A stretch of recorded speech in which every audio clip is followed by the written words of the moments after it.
Students, இப்போ நம்ம இதில் பார்க்க போகிறது 7ஆம் வகுப்பு கணிதம் 3ஆம் பருவம் 2வது பாடம் பார்த்திங்கன்னா சதவீதமும் தனிவடிவும் பயிற்சி 2.1.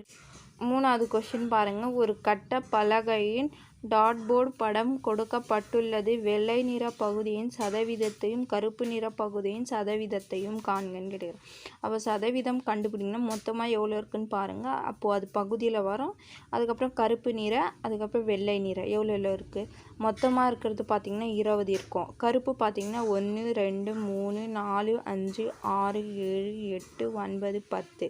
அதுக்கப்புறம் வெள்ளை பார்த்திங்கன்னா கூட அதே தான் வரும். 1 2 3 4 5 6 7 8 9 10.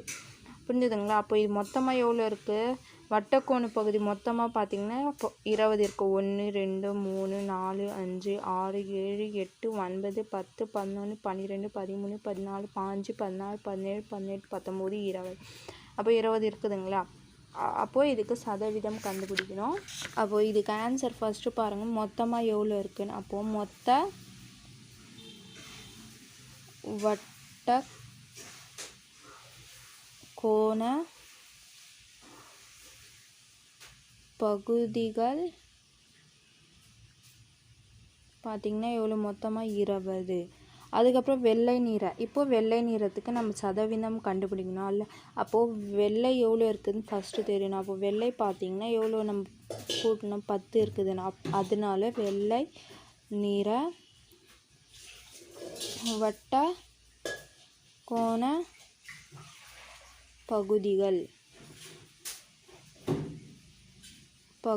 பார்த்திங்கன்னா 10. அப்போது இதுக்கு சதவீதம் கண்டுபிடிக்கணும்னா தேர்ஃபோர் வெள்ளை நிற பகுதியின் சதவீதம். இது மொத்தமாக இருக்கிறது பகுதியில் வரும், இது தொகுதியில் வரும். அப்போது 10/20. அப்போது சதவீதம்னா 100/100. 100/100 வந்து 100% எழுதலாம். அப்போது 10/20 பெருக்கல் 100%. அப்போது இது 20ஆல் அடிச்சிங்கன்னா பாருங்கள், ஒரு 20 20 20 100ன்னு வரும். அப்போது மீதி என்ன வருது 10 பெருக்கல் 5%. பெருக்குனிங்கன்னா எவ்வளோ 50%. புரிஞ்சுதுங்களா? அப்போ இதுக்கு ஆன்சர் பார்த்திங்கன்னா 50%. அதே மாதிரி கருப்பு நிறத்துக்கு நம்ம கண்டுபிடிக்கணும். அப்போ ஃபஸ்ட்டு கருப்பு எவ்வளோ பகுதி இருக்குதுன்னு எழுதணும். அப்போது கருப்பு நிற வட்ட கோண பகுதிகள் பார்த்திங்கன்னா இது கூட எவ்வளோ எண்ணணும் 10ன்னு எண்ணணுமா. அதுக்கப்புறம் தேர்ஃபோர் கருப்பு நிற பகுதியின்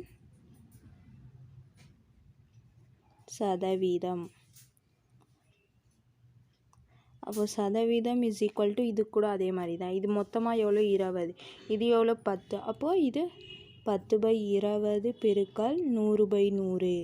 100/100னா 100%க்கு சமம். அப்போது 10/20 பெருக்கல் 100%. அப்போது இதுவும் அதே மாதிரி கேன்சல் பண்ணிங்கன்னா 20 100.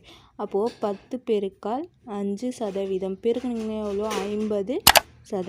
புரிஞ்சுதுங்களா? அவ்வளோதான் இதுக்கும் ஆன்சர். இந்த மாதிரி தான் போடணும். அவ்வளோதான் முடிஞ்சிச்சு 3வது ஆன்சர்.